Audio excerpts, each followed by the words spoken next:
Raymond grew up in a small apartment in Detroit, the kind of place where you could hear your neighbors arguing through the walls, where the radiator clanked all night in winter, and where every dollar mattered.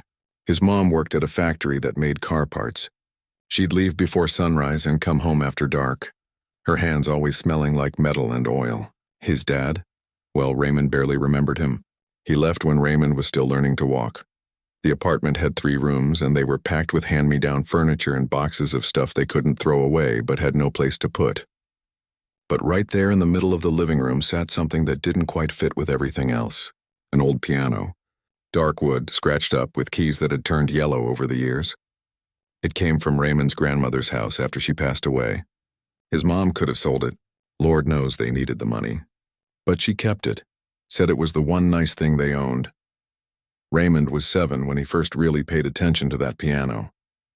He'd walked past it 1,000 times, used it as a table for his toy cars, even got scolded once for spilling juice on it. But one afternoon, home alone while his mom worked a double shift, he actually sat down on the bench. The seat was too high for him, so his feet dangled above the floor. He pressed one key, then another. The sound filled the whole apartment in a way that surprised him. He didn't know what he was doing. Had no clue about notes or chords or any of that.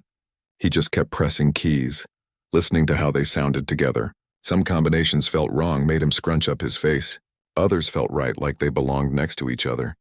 He lost track of time, just sitting there experimenting with sounds. That's how his older brother found him. Vincent was 19, working construction during the day and trying to study for his high school equivalency test at night. He'd dropped out a few years back when their mom got sick and they needed extra money coming in. Now he was trying to fix that mistake, spending every evening hunched over books at the kitchen table. "What are you doing?" Vincent's voice made Raymond jump. "I'm trying to study out here and you're banging on that thing?" Raymond's hands froze over the keys. "I was just making noise is what you're doing." Vincent rubbed his eyes. He looked tired. He always looked tired. "Go play outside or something. Some of us have important stuff to do." Raymond slid off the bench without another word. But something had clicked inside him that day. The piano wasn't just furniture anymore. After that, Raymond learned his brother's schedule. Vincent worked until 5, came home, showered, ate, then studied until he went to bed around 11. Raymond's mom usually got home around 7 on regular days, later when she worked overtime. So Raymond had that window between getting home from school and his family arriving. That's when he'd practice. Practice wasn't the right word, really. He was teaching himself, figuring out which keys made high sounds and which made low ones. He'd try to play songs he heard on the radio, getting frustrated when his fingers couldn't make the right sounds come out. But slowly, very slowly, he started to understand the piano's language. When anyone else was home, Raymond stayed away from it. He'd do his homework, watch TV with the volume low, try to be invisible. The piano sat there like a secret between him and those empty afternoon hours. His mom noticed something was different one Saturday morning. She was home, folding laundry on the couch when she heard music, not the random banging of a kid hitting keys. Actual music. Simple, sure, definitely not perfect, but it was the melody from a song that played on the radio all the time. She walked to the doorway and saw Raymond at the piano, completely focused. His small fingers were picking out the tune, his tongue sticking out slightly the way kids do when they're concentrating hard. "Baby, how'd you learn that?" Raymond's hands jerked away from the keys like he'd been caught stealing. I was just, no. Play it again. Show me." He did, hesitant at first, then with more confidence. His mom stood there watching, her arms full of unfolded towels, something complicated passing across her face. Pride, maybe, but also worry. "That's real good, Ray." She set the laundry down. "But you know we can't afford lessons or anything like that, right? This is just for fun, something to do when you're bored." He nodded, but her words stung more than she probably meant them to. Just for fun. Not serious. Not important. By the time Raymond turned 10, he could play dozens of songs by ear. He'd hear something once, maybe twice, and figure it out on the piano. It was like his fingers knew where to go before his brain caught up. He started making up his own little tunes too. Nothing fancy, just melodies that sounded nice to him. But the conflict at home was getting worse. Vincent was stressed all the time. His test was coming up. His construction job was demanding, and he'd started seeing a girl who wanted more attention than he could give. The last thing he needed was piano music interrupting his study time. One evening, Raymond misjudged the time. He thought Vincent wouldn't be home for another hour, but there'd been a problem at the construction site and they'd knocked off early. Raymond was deep into playing, working on a melody that had been stuck in his head all day when Vincent burst into the apartment. "Are you kidding me right now?" Vincent's voice was sharp, angry in a way Raymond had never heard before. "I told you to get away from that piano when I'm trying to study." "I didn't know you were—" "I don't care. You know what? I don't think you should be playing at all. You're just making noise, wasting time. You think you're going to be some kind of musician? That's not how life works for people like us, Ray." Their mom came out of her bedroom, still in her work uniform. "What's all this yelling?" "He's on that piano again." Vincent gestured angrily. "I'm trying to better myself, trying to get somewhere, and he's playing make-believe musician." "Vincent, he's just a kid." "Exactly. He's a kid who should be focusing on school, on stuff that matters, not banging on a piano dreaming dreams that won't feed him." Raymond felt tears burning his eyes but refused to let them fall. His mom looked between her two sons, exhaustion written all over her face. She had to choose between supporting one son's education and the other's. What hobby? Passion? Even she wasn't sure what to call it. "Raymond, baby." Her voice was gentle but firm. "Maybe Vincent's right. Maybe you need to focus on your schoolwork more. The piano can wait." That night, lying in bed, Raymond made a decision. He wouldn't give up the piano, but he'd have to be smarter about it. He'd have to find another way. The next few years were hard. Raymond kept his grades up, never gave his mom reason to worry about school. But inside he was starving for music. He'd tap rhythms on his desk until teachers told him to stop. He'd hum melodies under his breath. At night he'd practice fingerings on his blanket, imagining the keys beneath his hands.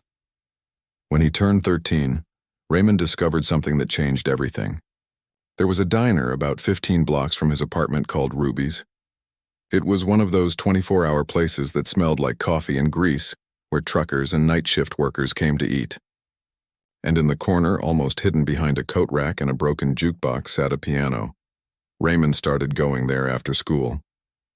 Not every day, he couldn't afford to order food that often, but a couple times a week he'd buy the cheapest thing on the menu, a cup of coffee he'd barely touch, and ask the owner, an older woman named Ruby herself, if he could play the piano. That old thing? She'd laughed the first time he asked. "Honey, that piano hasn't been tuned since Reagan was president." But knock yourself out, so Raymond played. And something magical happened. The waitresses started to listen. The truckers finishing their meals would linger. Even Ruby would stop what she was doing sometimes, just to hear what this skinny kid could pull out of that beaten-up piano. Nobody shouted at him to stop. Nobody told him it was a waste of time. For the first time in years, Raymond felt like maybe, just maybe, Vincent and his mom were wrong. Maybe this wasn't just noise. Maybe this was something real. He didn't know it yet, but those afternoons at Ruby's Diner were going to change everything. Ruby's Diner became Raymond's second home. By the time he turned 15, he knew every crack in that old piano, every sticky key, every weird sound it made. The G above middle C always buzzed a little. The lowest A didn't work at all. But Raymond had learned to work around these problems, make them part of his music somehow. The regulars started to expect him. There was Big Joe, a trucker who drove routes to Chicago and back. He'd time his stops to catch Raymond's playing, always requesting something upbeat while he ate his eggs and hash browns. There was Patricia, a nurse finishing night shifts at the hospital down the street. She liked the slow, sad songs that Raymond made up. And there was old Mr. Chen, who owned the laundromat next door and would sit by the window nursing a single cup of tea for hours, just listening. Ruby herself became something like a grandmother to Raymond. She'd slip him free pie sometimes, wave away his attempts to pay. "You bring in customers, kid," she'd say. "That's worth more than your coffee money." It was true. People started coming specifically to hear him play. Not crowds or anything, but enough that Ruby noticed. The diner had a different feeling when Raymond was there. Something warmer, more alive. What Raymond was developing during those long afternoons wasn't just skill. It was a style. He checked out every book about piano he could find at the library, teaching himself to read music, learning about composers and theory. But the music that came out of his fingers was different from anything in those books. It had the structure of classical music mixed with the rhythm of the streets outside, jazz mixed with blues mixed with something entirely his own. He didn't have a word for it. He just played what felt right. One evening, a woman Raymond had never seen before walked into Ruby's. She was probably in her 50s, with gray streaks in her black hair and glasses that hung on a chain around her neck. She didn't dress like the usual crowd. While everyone else wore work boots and factory uniforms, she had on a nice coat and carried a leather bag. She ordered tea and sat in the corner booth, pulling out a stack of papers. Raymond figured she was just passing through, maybe lost or waiting for someone. He started playing, not paying much attention to her, but when he finished his first song, she looked up. Really looked at him. Not the casual glance most people gave, but the kind of attention that made Raymond a little nervous. He played 3 more songs. The woman didn't move, didn't look back at her papers, just watched and listened. Finally, when Raymond took a break to rest his hands, she walked over. "How long have you been playing?" Raymond shrugged. "Since I was 7. But like seriously? Maybe 3 years. You've had lessons?" "No, ma'am. Just books from the library, and a lot of time on this piano." She studied him for a long moment. "I'm Mrs. Liu. I run the community center on Maple Street." "You know it?" Raymond nodded. He'd walked past it plenty of times. It was a brick building with colorful murals painted on the sides, always had kids hanging around outside. "We have an after-school program, arts, homework help, sports, that kind of thing. We just got a piano donated, and I've been looking for someone who could maybe teach some beginner lessons to the kids. Paid position. Not much, but something." Raymond's heart jumped. "Teach? I'm not really qualified. You're qualified enough to teach kids who know nothing. And honestly," Mrs. Liu smiled, "I'm more interested in what you just played than any certificate. You've got something special. Raw, but special. The kids would respond to that." She handed him a card with the community center's address. "Come by Saturday at 10. Let's see if this works out." After she left, Ruby came over with 2 slices of pie. One for Raymond, one for herself. She slid into the booth across from him. "That's Helen Liu. She's good people. Helped my nephew get into a job training program a few years back." Ruby pointed her fork at Raymond. "You should do it. I don't know if I can teach. What if I mess up? What if you spend your whole life playing in diners and being afraid? Kids, sometimes you gotta take the chance when it shows up." She took a bite of pie. "Besides, it's about time you got paid for your music." That Saturday, Raymond showed up at the community center. His palms were sweating and he'd changed his shirt 3 times that morning.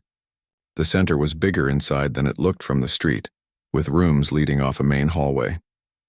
He could hear kids laughing somewhere, the thump of a basketball. Mrs. Liu met him at the front desk. "Raymond, good you came. Let me show you the music room." It was a small space with posters of famous musicians on the walls. And there, against the far wall, sat a piano. Not fancy, but newer than the one at Ruby's. All the keys worked. It was actually in tune. "Give it a try," Mrs. Liu said. Raymond sat down and played. The difference was immediate. This piano responded to every touch, every subtle change in pressure. It felt like the instrument was working with him instead of against him. When he finished, Mrs. Liu was smiling. "Yeah, you'll do just fine. Now teaching. It's not about being perfect. It's about sharing what you know and getting kids excited. Can you do that?" Raymond thought about how music made him feel, how it saved him on bad days, how it was the one thing that made sense when everything else was chaos. "Yeah," he said. "I think I can." His first students were 3 kids between 8 and 11. Tyler, who couldn't sit still. Maya, who was so shy she barely spoke above a whisper. And David, who told Raymond straight up that his mom made him come and he'd rather be playing video games. That first lesson was rough. Tyler kept pressing random keys. Maya was too scared to try anything. David sat with his arms crossed, radiating attitude. But Raymond remembered being their age, being told to get away from the piano, being told music was a waste. So instead of teaching them scales or theory, he asked, "What kind of music do you like?" Tyler perked up. "Like action movie music, the superhero stuff." "I like that song from the Princess movie," Maya whispered. "The one about the snow?" David rolled his eyes. "This is stupid." "Okay, cool." Raymond turned to the piano. "Tyler, action movie music usually sounds like this." He played something dramatic and intense. Tyler's eyes went wide. "Maya, that princess song goes something like this." He played a simplified version of the melody. Maya actually smiled. "And David, you think this is stupid?" Challenge accepted. What do you think sounds cool? David hesitated. I don't know. That rap song everyone plays? The beat is pretty sick.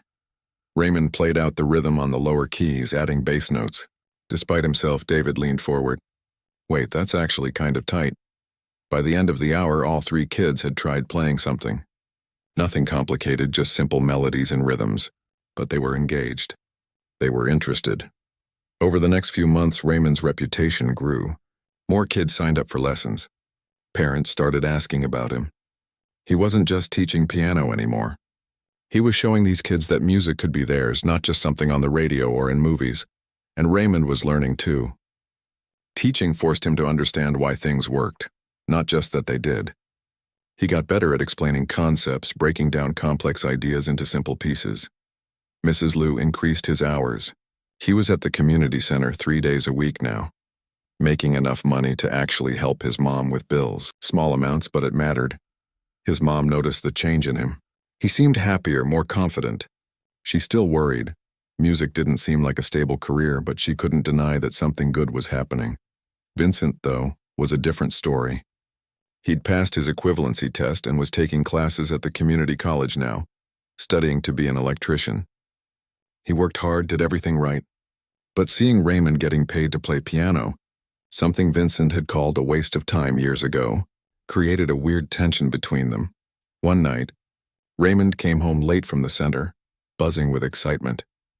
One of his students had just played their first complete song. Vincent was at the kitchen table doing homework. How was work? Vincent asked, not looking up. Good, really good. Tyler finally. Must be nice playing piano and calling it work. Vincent's voice had an edge. Raymond stopped. What's that supposed to mean? Nothing. Just interesting how things work out. Vincent closed his textbook harder than necessary. Some of us break our backs studying and working real jobs.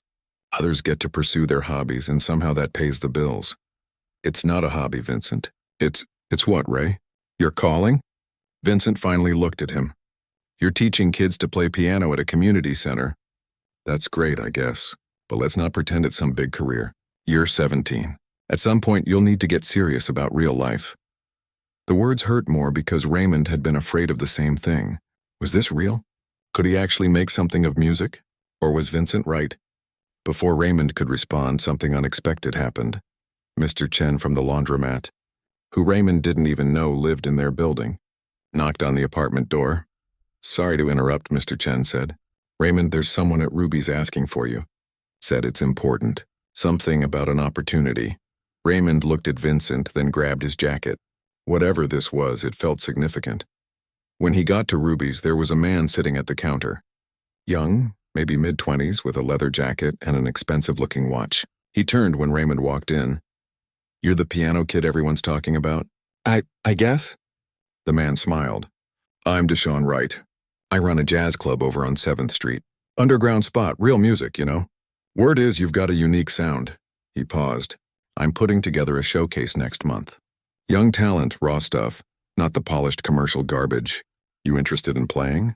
Raymond's mouth went dry. A real club. A real audience. Not a diner or a community center. I've never played in a club before. Everyone's got a first time. Deshaun slid a card across the counter. Think about it. But don't think too long. Opportunity doesn't usually knock twice. After he left, Ruby came over with her knowing smile. Still think it's just a hobby? Raymond stared at the card in his hand. Maybe Vincent was wrong. Maybe this was going somewhere after all. Raymond practiced for 2 weeks straight for that jazz club performance. Every spare moment went into preparing. He'd play at Ruby's, then rush to the community center. Then go home and practice fingerings on his desk until his mom told him to go to sleep. His hands ached. His mind raced with melodies and rhythms. The night of the showcase arrived faster than he was ready for. The club was in a basement on 7th Street, down a narrow staircase that smelled like cigarettes and old wood. Raymond had never been in a place like this.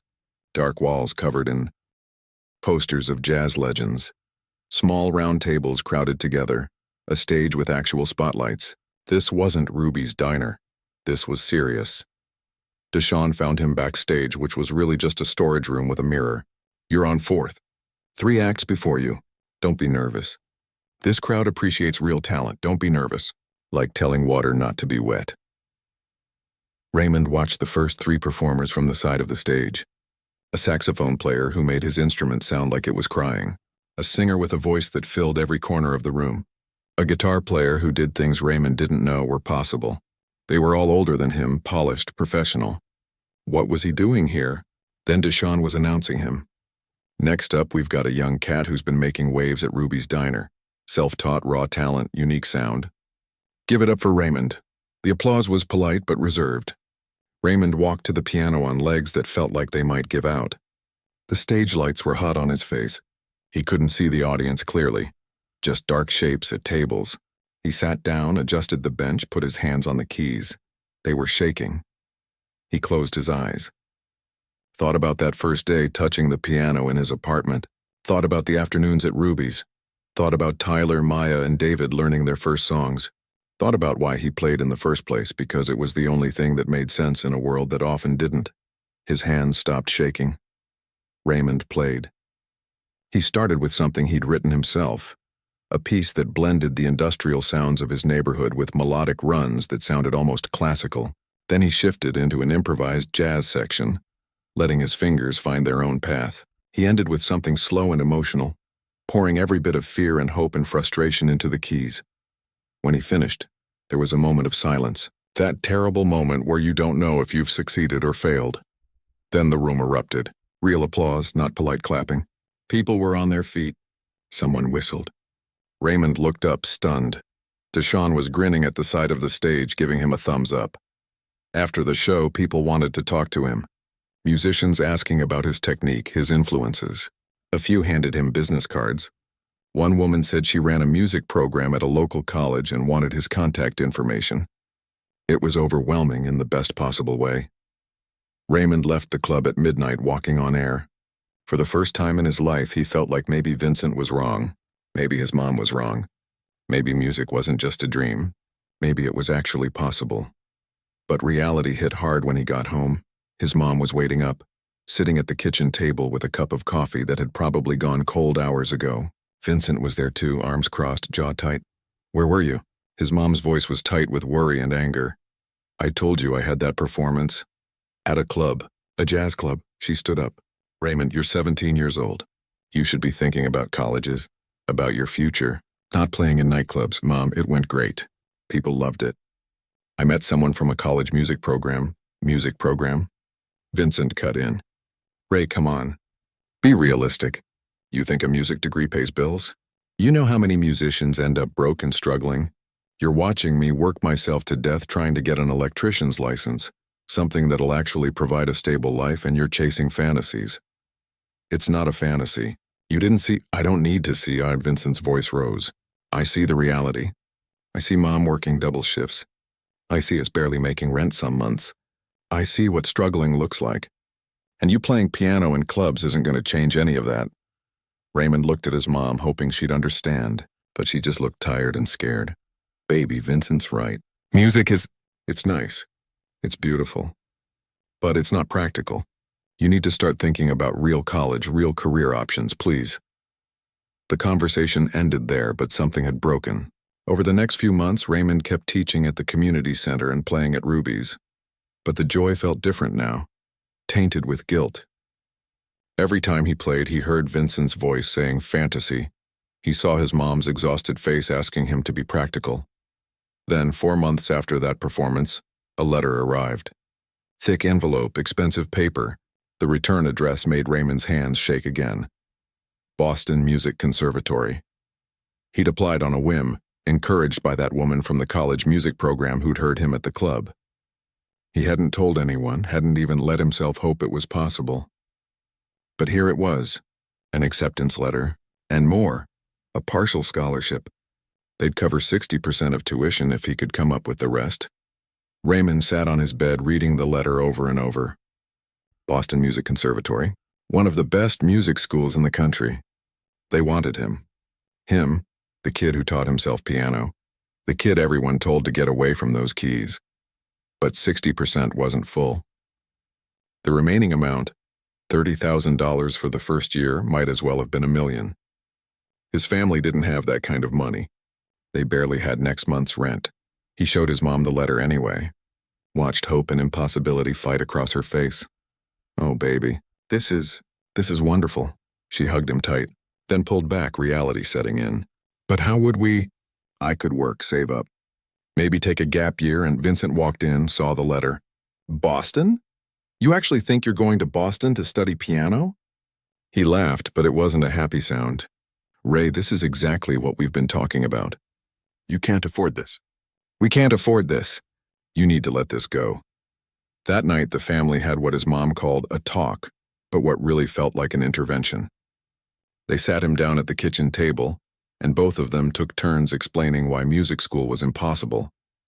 Not just financially impossible. Life impossible, his mom cried. Actually cried. I love you so much, baby. I just don't want to see you struggle. Music doesn't pay the bills. I watch you pour your heart into that piano, and I'm terrified. Terrified you'll end up broke and bitter at 40, wishing you'd made different choices. Vincent was more direct. Get away from this pipe dream. I'm saying this because I care. You're smart, Ray. You could do anything. Engineering, business, nursing even. Something stable. Something real. Not this. Raymond felt like he was drowning. Everyone he loved was telling him to give up the one thing that made him feel alive. Were they right? Was he being selfish, chasing something impossible while his family struggled? He wrote back to the conservatory, declined the acceptance, said he couldn't attend. The next few months were the darkest of Raymond's life. He kept teaching at the community center because he'd made commitments to the kids. But his heart wasn't in it. He stopped going to Ruby's, stopped playing at home. He took a job with Vincent's construction company, carrying materials in the Detroit summer heat, coming home exhausted and covered in dust. Vincent seemed relieved. Their mom seemed less worried. But Raymond felt like something inside him had died. Mrs. Liu noticed. Of course she noticed. You're here, but you're not here, she said one day after a lesson where Raymond had barely done more than sit while the kids worked on their own. What happened? Nothing. I'm fine. Raymond, she sat down next to him at the piano. I've worked with kids for 20 years. I know when someone's light has gone out. Talk to me, and somehow it all spilled out. The acceptance letter. The impossible amount of money. His family's intervention. The choice he'd made to give up. Mrs. Liu listened without interrupting. When he finished, she was quiet for a long moment. You gave up your spot? I had to. I couldn't afford it. Did you tell anyone you'd gotten in? Any of your students? Ruby, the community? Raymond shook his head. What was the point? Mrs. Liu stood up. You should have told us. You're not in this alone, Raymond. He didn't understand what she meant. Not until 2 weeks later. It was a regular Tuesday afternoon. Raymond was at the construction site hauling lumber when Tyler showed up.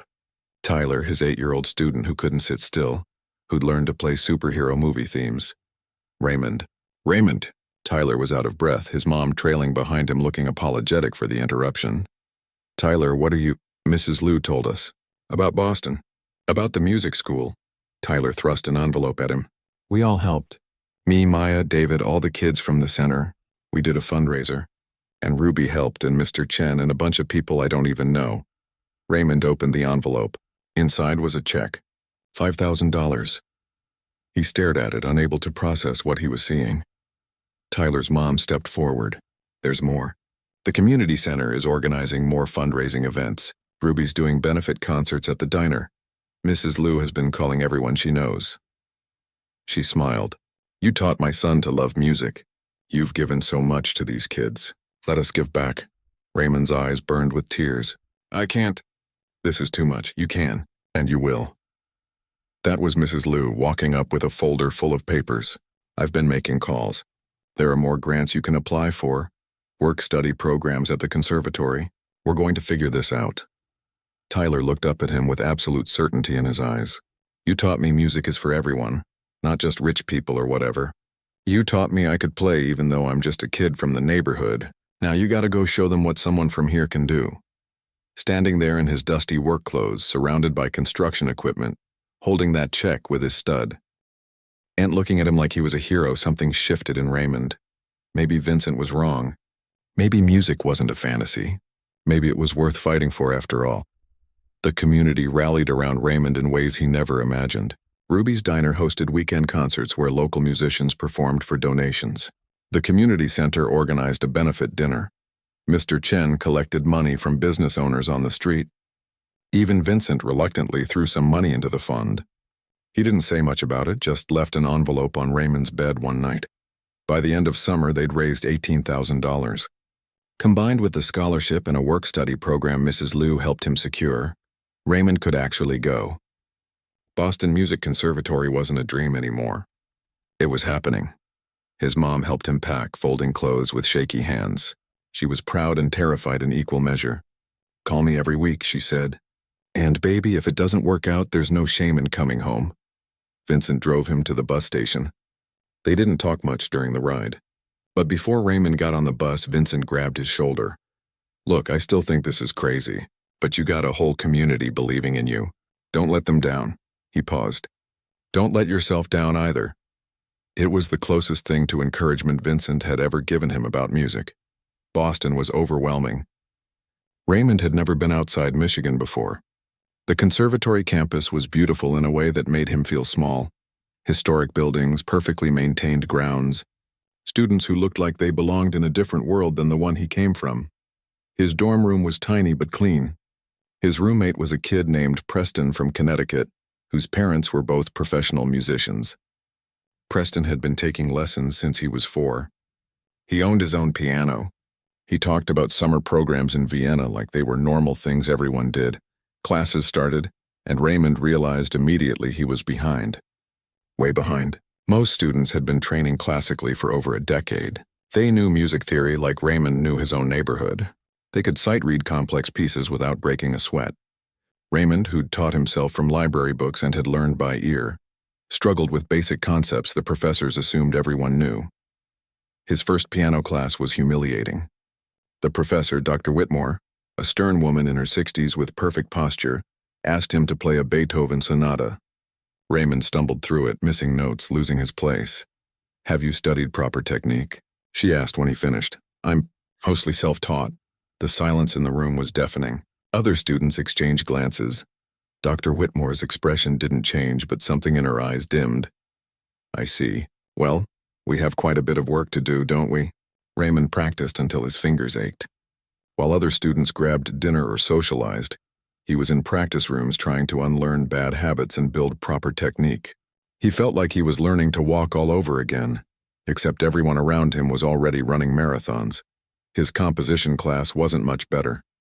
Professor Mitchell, a younger guy with thick glasses and a perpetual coffee cup, assigned them to write a piece in the style of Bach. Raymond turned in something that tried to blend Bach's structure with the jazz and blues influences. He'd grown up with that professor. Mitchell handed it back with red marks all over it. "This isn't the assignment. I asked for Bach, not whatever this is. Your job right now is to master the fundamentals, not experiment with fusion. But I thought you thought wrong." "Look, Raymond, I've seen your application. Your story is inspiring, but inspiration doesn't replace training. You need to learn the rules before you can break them." Every day felt like fighting an uphill battle. Raymond would call home and lie, tell his mom everything was great, tell Mrs. Liu the professors loved his work. He couldn't admit he was drowning, not when so many people had sacrificed to send him here. Preston tried to help sometimes, showing him theory shortcuts or explaining concepts the professors glossed over. But there was only so much catching up Raymond could do. And the more he tried to fit into the conservatory's mold, the more he felt like he was losing the thing that made his music special in the first place. By winter, Raymond was seriously considering quitting. He was in a practice room late one night, alone with a piano and his frustration when Dr. Whitmore walked past. She paused, listening to what he was playing. It wasn't an assignment, just something he was making up, letting his fingers wander. She knocked on the door frame. "May I?" Raymond tensed. I'll get back to the assigned pieces." "No, keep playing. What you were doing just now." Hesitantly, Raymond played the melody he'd been working on. It was rough, unpolished, but it was his. The rhythm of Detroit streets mixed with classical progressions, blues notes sliding into jazz chords. Dr. Whitmore listened without interrupting. When he finished, she sat down on the bench beside him. "You have something most of my students will never have. A voice, a genuine, unique voice." She paused. "But you're trying to bury it under what you think we want to hear. You said I need to learn the fundamentals, and you do. but not at the expense of losing yourself. She played a few notes on the piano, simple and clear. Music theory, technique, all the rules we teach, they're tools. Hammers and saws. You're treating them like they're the whole house. Use them to build your house, Raymond, not someone else's. Something shifted in him that night. He stopped trying to sound like a conservatory student and started figuring out how to be himself with better tools. He learned the theory but applied it to his style. He practiced technique but used it to play what he actually wanted to play. Not everyone appreciated it. Professor Mitchell still covered his compositions in red ink. Some students whispered that he didn't belong there. But a few professors started paying attention, started asking questions about his approach instead of just correcting it. His second year, Raymond decided his thesis composition would tell his story. Not with words, but with music. Every part of his journey, from that first day at the piano as a scared 7-year-old to standing on stage at that jazz club, from the construction site dust to the practice rooms of Boston. He called it Upright Dreams, after the old piano in his apartment that started everything. The piece opened with harsh, rhythmic banging, industrial sounds representing his mom's factory, the construction work. Then it softened into a lonely melody played in the upper register, a child finding music in an apartment that felt too small. The middle section was chaotic, voices talking over each other in dissonance, the family arguments, being told to stop, being told to give up. Then came a quiet, searching passage, late nights at Ruby's diner, finding himself note by note. It built gradually to a triumphant section where all the themes came together. Street music and classical training finally unified, chaos resolving into harmony. The piece wasn't perfect.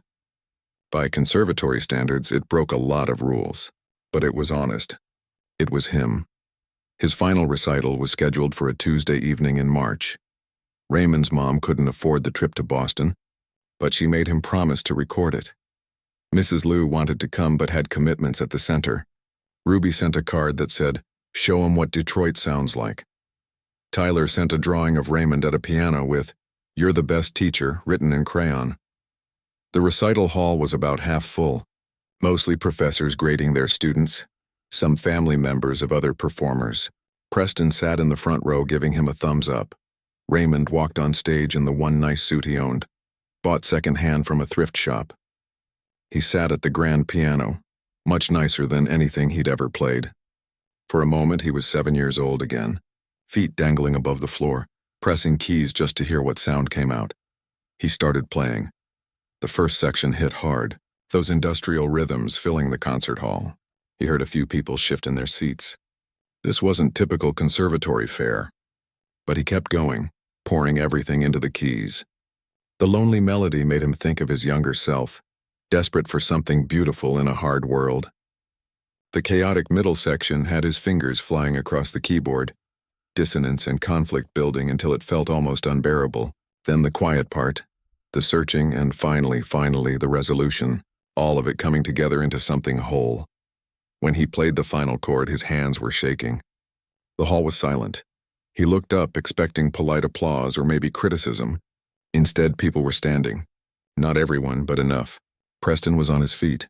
Dr. Whitmore, standing in the back, was nodding with what looked like tears in her eyes. Even Professor Mitchell, who'd covered his work in red ink for 2 years, was applauding. After the performance, several people approached him. Most were polite congratulations, nothing special. But one woman in her 50s, wearing an expensive coat and carrying a designer bag, waited until everyone else had left. "Raymond, I'm Helen Nakamura. I produce documentaries out of Los Angeles." She handed him a card. "I'm working on a film about working-class America. Different industries, different stories, but all connected by this idea of the American dream versus American reality. That piece you just played, that's the sound I've been looking for, the emotional core of what I'm trying to say." Raymond stared at the card. "You want me to score the documentary? Original music, your style, your voice. It's a small budget, but it's real work. Professional work." She smiled. "And honestly, after what I just heard, I think you might have a real career in this if you want it." Walking back to his dorm that night, card clutched in his hand, Raymond thought about Vincent telling him to get away from the piano, about his mom's worried face, about all the times he'd been told music was a waste, and he thought about Tyler's drawing, about Ruby's encouragement, about Mrs. Liu's faith. about a whole community that believed in him when he barely believed in himself. Maybe they'd all been right. Maybe music was impossible and impractical and a terrible career choice. But maybe, just maybe, impossible things happened when enough people believed in them together. Working with Helen Nakamura changed everything. The documentary project was called Concrete and Dreams, and it followed 5 different people across America. A factory worker in Michigan, a farmer in Iowa, a teacher in New Mexico, a nurse in Georgia, and a construction worker in Texas, all of them working hard, trying to build better lives in a country that kept promising opportunities while making them harder to reach. Raymond composed music for each person's story, but he also created themes that wove through the whole film. Industrial sounds mixed with hopeful melodies, struggle and beauty living side by side. He recorded everything in a small studio Helen rented in Boston, spending 12-hour days crafting the perfect emotional tone for each scene. Helen would sit beside him during sessions, watching his process. "You know what makes your music special?" she said one day. "It doesn't look down on these people or pity them. It honors them. You understand what hard work feels like, what it means to chase something when everyone says you can't. That's in every note you play." The documentary premiered at a small film festival in Colorado. Raymond couldn't afford the trip, so he watched the live stream from his dorm room with Preston. Seeing his music paired with the visuals, watching how it shaped the emotional journey of the film was surreal. The music he'd created, born from his own struggles, was now helping tell other people's stories. Concrete and Dreams didn't become a massive hit overnight, but it got attention. Film critics praised the score. It played at more festivals. Eventually, it was picked up by a streaming service and started reaching wider audiences. And people noticed the music. Raymond's phone started ringing. Small independent films at first, low-budget projects that couldn't pay much, but each one was a credit, another piece of work he could point to. His style, that unique blend of raw street sound and trained composition, started getting recognized. People weren't asking him to sound like other composers anymore. They wanted him to sound like himself. He graduated from the conservatory with honors.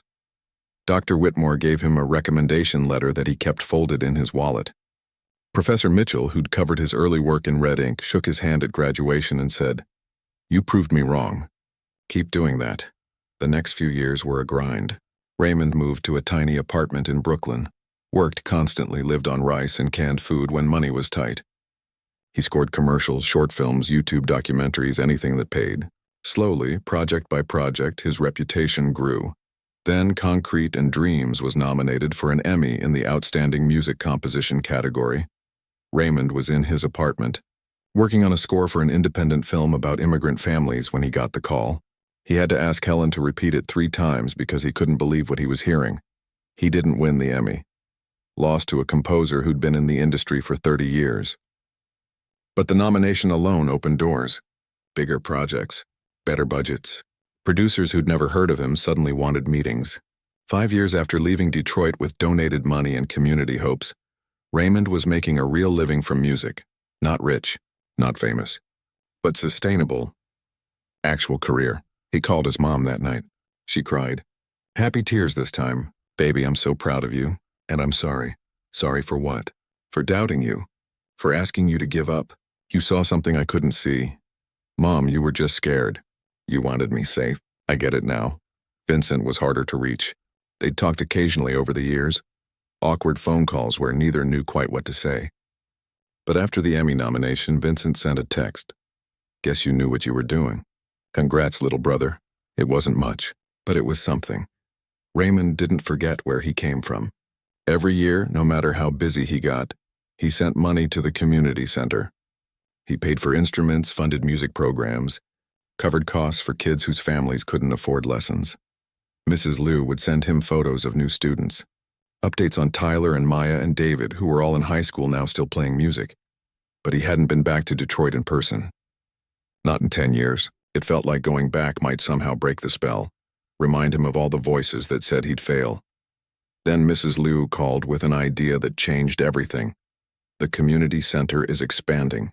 We're building a real music wing, proper practice rooms, good instruments, a small performance space. And Raymond, we want to name it after you. But more than that, we want you here for the dedication The whole neighborhood wants to celebrate what you've become. Raymond's throat got tight. Mrs. Liu, I don't need a building named after me. It's not about what you need. It's about showing these kids that someone from here made it. That their dreams aren't stupid, she paused. And Raymond? Your old students want to perform. They've been practicing for months. He couldn't say no to that. The dedication was scheduled for a Saturday in June. Raymond flew in the day before, renting a car at the airport. Driving through Detroit felt strange. Some things exactly as he remembered, others completely different.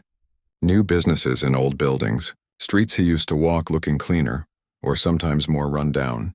Ruby's diner was still there, still open 24 hours. He stopped in. Ruby was older, grayer, but she recognized him immediately. Well, look at you, all grown up and fancy. She hugged him hard. I always knew, kid. Always knew you had it in you. They sat in the same booth where Helen Nakamura had first approached him about the documentary. Ruby brought pie like old times. You still got that piano? Raymond asked. That old thing? No, it finally died about 5 years ago. But you know what? Kids still come in here asking about the piano player who used to practice. You're kind of a legend around here.